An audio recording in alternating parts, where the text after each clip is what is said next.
Hey there, everyone. Meteorologist Erica Lopez here in the Storm Center here at KHOU, and Chief Meteorologist David Paul is to my right. He's monitoring social media if you guys have any questions. So we're kind of tag teaming tonight on giving you guys weather updates and letting you know what's going on across Texas and what is on the way to the Houston area. So right off the bat, I hope you guys are having a great Friday. Just wanted to let you know, if you're wondering, because I know there's been lots of questions I've been monitoring throughout social media, is where's this rain? I thought it was going to be stormy. What's going on? Are we still going to see rain? To answer your question, this was and has always been expected to be a later night event. So we're tracking a small line of showers and storms pushing through central Texas at the moment. We expect it to arrive and have our greatest threat of some strong to possibly severe storms for our region, southeast Texas and the Houston area, between the hours of about 3 p.m. and 3 a.m. So right off the bat, also, our greatest concern with these storms will be straight line winds and also the possibility of some small hail.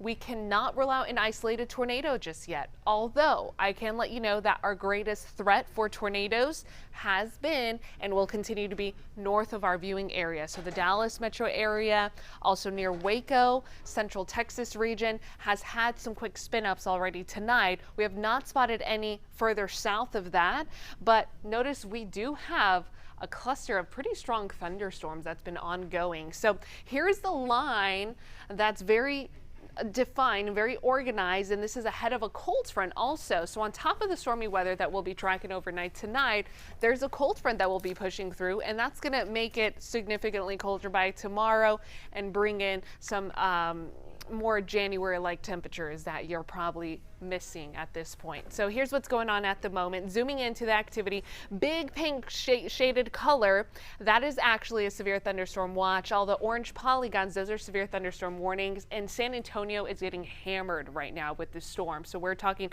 ongoing lightning. That's been the case for the last, I would say, 10 to 15 minutes already. So they are getting the heaviest of the activity that they'll be tracking throughout tonight with those active severe thunderstorm warnings, and it continues to push east.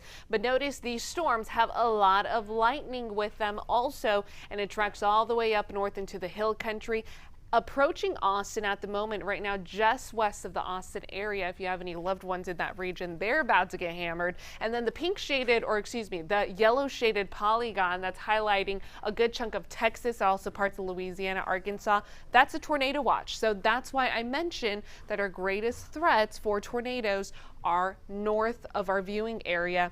I think thunderstorms and possibly a couple of severe thunderstorms will be our main issue with straight line damaging winds. Sharon wants to know if it's going to be noisy tonight. All right, good question, Sharon. We are expecting some rumbles of thunder. It really just depends what areas those isolated cells that have more convection within them are at overnight tonight. So quiet right now. I don't expect it to get noisy until after 10 p.m. So maybe you'll be tucked in bed by then. Hopefully the storms might wake you up if that's the case. So the possibility is there for some good thunderstorms across our area. Let me walk you through Future Track and the timeline so you can kind of pinpoint, again, in your area, whether you live west of Houston or east of Houston, what timing we're talking about. So this line is going to move through I-35 corridor by about 9 p.m. So I think by 10 p.m., our extreme western counties will start to see the strongest of those storms. Showers may become a little bit more widespread for the rest of the area,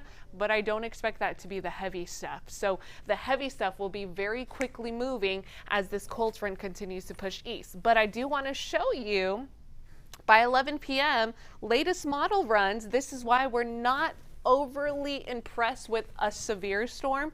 David, do you have a question? No? Okay. People just asking, the timeline, the timing on it for Copperfield. Kathy wants to know about Copperfield. I see another Kathy wants to know about Columbus, Lori, and Cleveland. But you're going over this right now, so here's the timeline. Yeah, and this is the latest model run for our best short-term resolution type of scenario. So from Columbus, we had a viewer ask for Columbus. I think between 10, 11 p.m., that's when you're going to start to hear some rumbles of thunder. But I do want to point out that line, it's not as organized as what we were tracking a couple of hours ago when it was crossing I-35. So this is why we're not overly impressed for an extreme widespread severe storm scenario, but we do expect pockets of definitely some strong thunderstorms, maybe a couple of warnings across the viewing area. Still not very organized at all, but notice the strongest of the storms north of I-10. This is by about midnight. So Houston, this is your timeline, or anyone along 45 from Conroe down to Freeport. I think this is when we'll have the best chance for those rumbles of thunder and our best scenario for possibly a strong to severe storm. Quickly moving eastward, notice our western counties starting to clear out. You're done with the mess out in Columbus, Sealing, Katy also by 2 a.m. But here's who's tracking those strong storms, areas such as Liberty, Galveston at 2 a.m. and then clearing out of our viewing area by about 3 a.m. I think we'll be done with it. Once this is out, it's going to get cold. It's going to get windy. We'll definitely be able to feel the chill by tomorrow afternoon. Check out your I thought our high forecast, I'll get to that in just a sec, but our highs tomorrow afternoon are going to be 25 degrees cooler, so highs are only going to be in the 50s. If there's any questions, if we should be worried about flooding, I know that's been a huge concern. Lots of questions on that. We are not expecting this to be a flooding event whatsoever because of how fast the system will be moving out of the area. Most of the models are keeping us under an inch of rain. I think in isolated spots we may see up to an inch, but that's really all. Other than that, we're talking about anywhere from a tenth to possibly half an inch of rain. So here's a look at that temperature drop that I mentioned. Highs today, we're in the mid 70s. We're going to be in the mid 50s tomorrow. So the cold air returns, and then by Sunday morning, near freezing. A lot of areas will see a light freeze. I think Houston will be just above that, though. Donna wants to know if we're going to have to turn the heater on.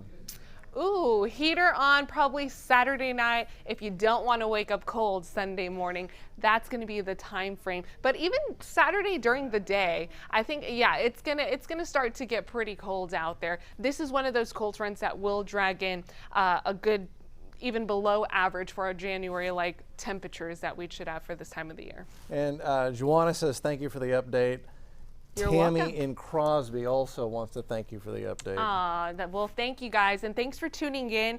And you guys asking the questions really helps us out to get the information out. Even you guys sharing these types of posts, making sure your loved ones are informed, because I know a lot of people are wondering, hey, I thought it was going to be stormy. So David, I think some people may think, oh, I guess the forecast was a bust. Yeah. But no, this line of showers and storms isn't arriving until late tonight, and we're going to be here late tonight tracking it and giving you guys updates. So it's really not until midnight that yeah. this gets in here. And one question, Sonny wanted to know about potential wind gusts when this does come through around midnight. Yeah, good question, Sunny. Okay, so we expect the possibility of wind gusts, straight line damaging winds, as strong as 70 miles an hour or so within those strong isolated cells. These are straight line damaging winds. I want to remind you, hurricane force winds are at 74 miles an hour. So we're talking about possibly hurricane force winds, but this is coming in with a squall line. So still could cause a lot of damage. If you're up tonight, if you're at home, if you have loose patio furniture, it helps to just kind of secure anything, put anything indoors. Before I came to work this afternoon, I made sure to, put those patio furnitures inside the garage if you can, tie them up, anything that's loose. Probably a good idea to do that before you go to sleep tonight. And Shonda says her dad lives northwest of Austin. She said the storms blew through really quickly. Mm-hmm. And then Danny was also asking about potential wind gusts and where they would be. And I think the best thing is we're just going to have to watch and see where those isolated severe storms develop. Yeah, and it's going to be one of those scenarios where it happens so fast, just like the last viewer said, that their family lives in northwest Austin. I mean, this line, it's a quick moving line. It's going to be pouring. You'll hear lots of thunder possibly. You'll probably have those strong gusty winds, and then it's going to be out of there within about an hour or less than an hour. And Shonda says thanks again for the update. Yeah, of course. Yeah, we'll be here all evening long. So if you guys have any more questions, I'm going to hop back on social media, kind of answer those questions. But David Paul will also be on the TV side at 10 p.m. This system will be closer to our area by 10 p.m. So we'll have more information to give to you guys. Just make sure to stay where they're aware, and we'll chat with you soon.